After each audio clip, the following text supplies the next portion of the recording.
So I've got a pretty serious problem with this motorcycle tire. It's only got about 2,200 miles on it, and somewhere in the last 500 miles, I picked up a nail. It was a standard roofing nail, and I have actually attempted to repair it twice already. But unfortunately, both of those bacon strip repairs that I made have continued to leak. The first one, I assume that was on me because in the past, I was able to put those bacon strips in without any glue, and they would do a pretty good job of self-sealing because they do have vulcanizing material built into them. I was leaking about 10 PSI per day, which for my commuter motorcycle was not gonna fly. So I decided to pull that strip out and insert another one. The second strip, I of course used as much glue as possible. I saturated it, and it is still leaking about 5 PSI per day. And I've had tons of success with these bacon strips in the past. You simply pull out whatever nail, screw out of your tire, you ream out the hole, you thread the bacon strip into this T-handle, and if you want to use the glue, you put a little bit of rubber cement on it, and then you just insert it and pull this out. This has a little slot so that when you pull it out, it leaves behind whatever bacon strip you got within the tire. Those things have worked for me greatly in the past, and since I've been having problems with them, I decided that it was the perfect time to possibly try out some of these newer tire repair screws.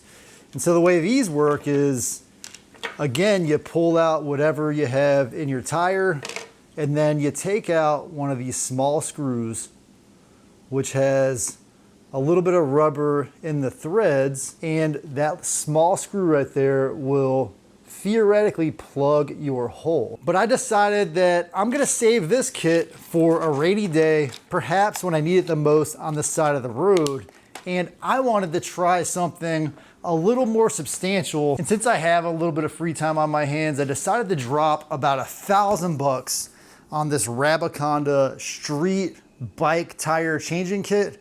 I got the ultimate package, so I got a few accessories that theoretically has everything I need to change my motorcycle's tire, or in this case, pull it off, plug the tire, and reinstall it. I just don't have the time to fiddle around with topping off that tire because the repair is not good enough every day.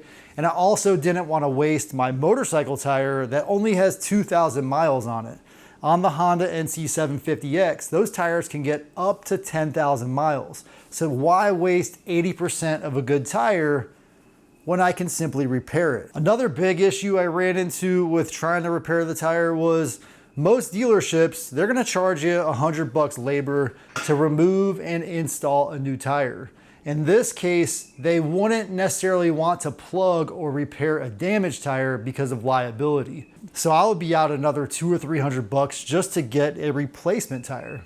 I don't want to waste that money, and I did want to get something that I can possibly use continuously. So I said, instead of spending the $400 on the replacement tire from the dealership, I would spend a little more than double that price so that I could have a tool that I could use to change tires on any of my motorcycles. And in case you're wondering, basically all assembly is required to get this thing going. So I got to work reading the manual because I don't want to mess this up. I want this to be something that could last me a lifetime and possibly be a hand-me-down for my kids. Once I finished up reading the instruction manual, putting this thing together was very simple, and I am ready to get this tire off this motorcycle.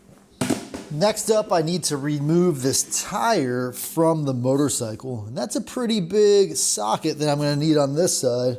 In fact, both sides look pretty big. So unfortunately, I only have this comically large, I believe that's a 1-inch socket adapter with a 1-inch socket. So not the proper, probably 24 millimeter socket, but I'm gonna go ahead and use this and see. Oh, that's gonna come right off. Let's make sure the other side's not spinning. Perfect. Oh, that's a 1 1/16 socket. Not the right socket at all. I do need to order the correct socket for this motorcycle, but luckily this thing is coming right off, no problem. Probably don't need it, but a little bit of a tap from the rubber hammer here, rubber mallet, should get me going with that.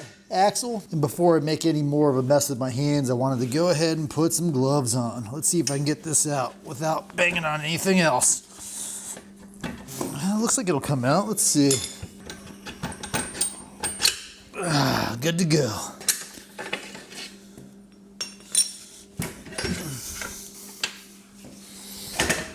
Removing the tire from the rim with the Rabaconda was not too difficult. I don't want to bore you with the full job as there are hundreds of those kinds of videos already out there. My top recommendation is to watch several of them before attempting the job to avoid all of the simple mistakes that I made. So there's that first bacon strip I was telling you guys about. Probably when I pulled the one out, that stayed behind. Inside the tire actually looks really good. One little piece of plastic in here. It looks like it's from the manufacturer. And right here is my plug. So let me get this plug out. To make the vulcanizing compound adhere better to the inside of the tire, you've got to scuff it up. My plug kit came with this wheel that is perfect for getting the job done. My patch kit comes with 3 different sizes of patch. I'm gonna go with the middle one, which gives me plenty of overlap on the edges. So one of the things that make these patches so good is not only does it plug the hole, but it provides a little bit of a lip around the hole.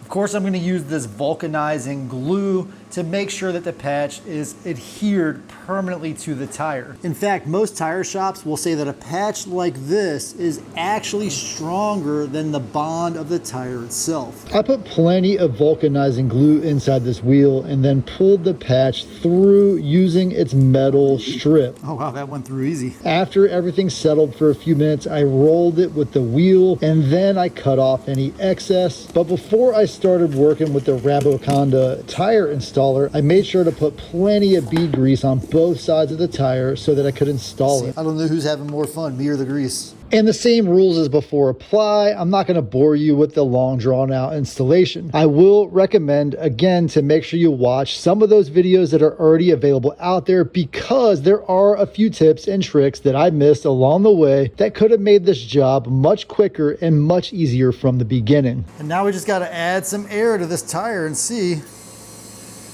Looking for the 2 pops. 1, 2. Now I just want to clean off some of that excess grease, and really I want to see how bad did I damage the paint on this rim, because I'm still an amateur. I think with some practice I'll be able to do a better job, but I know for sure I scratched the rim in a couple places. And there's kind of the main damage right there. That is a little bit of just superficial paint damage. That's from the first attempt that I made.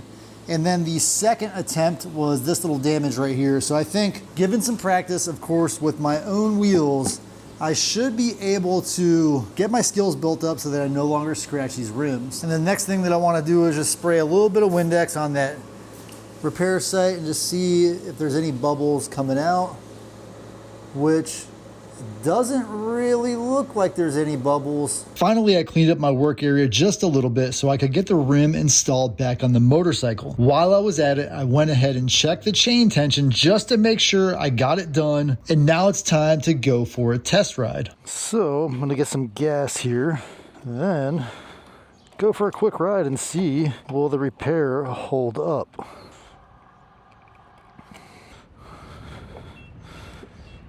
$4.37 a gallon.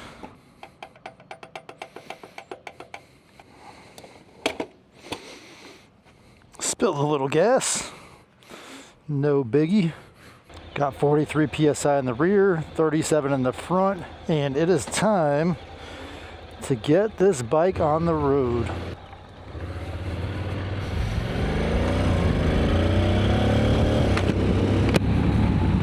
So one thing I can tell you for sure is this motorcycle is absolutely a blast to ride.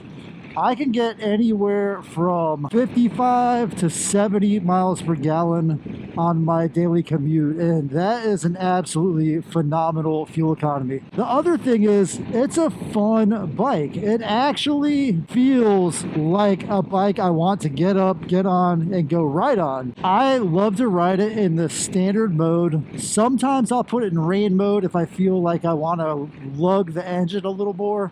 but in standard mode, it pretty much shifts exactly how I want it to shift. Now, sport mode is also pretty fun, but it does feel a little bit like it hangs in the gears a little more than I want it to. Now, this is normal.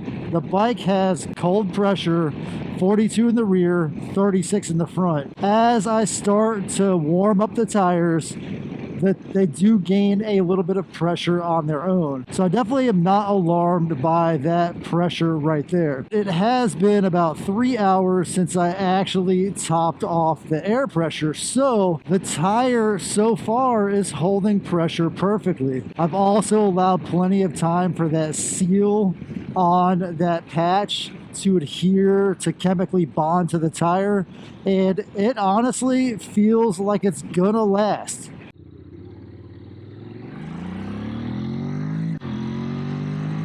So I went back and checked my order, and this system with all the accessories ended up costing me $868. That was for the kit, Ultimate Street Bike Tire Changer Kit. Now there are a couple of adapters that I may never need, but luckily this thing came with that bag, and so I will keep everything in that bag so that I don't lose it. But I could have gotten probably the basic kit with just that grease, and everything would have been fine with this tire changer.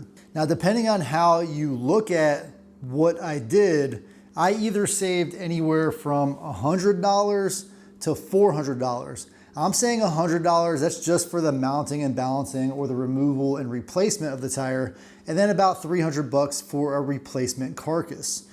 However, I do plan to change several more tires over the next few months. There's a project I'm working on that has 2 tires that are 14 years old on it. And so between all of those tire changes, I think within 6 months to a year, I'm gonna recover the cost of this just by being able to do the tire jobs myself and not needing to take my motorcycle to the dealership. Now, I know the job is done and the damage is done already, but I wanted to point out that I could have avoided scratching the tires by using the tire spoon like this. So what they say to do in the instructions, if I had taken my time, is use the duck head when you insert the tire and then roll over the duck head. And that puts this plastic piece in between the rim and the tire, preventing any scratches. So I think that one time will be the only time I ever scratch a tire, at least I hope, because the next time that I do this, I'm gonna use this the right way. In fact, going back and watching my time lapse, I do see that I messed up a couple times by missing that step, and that's why I strongly recommend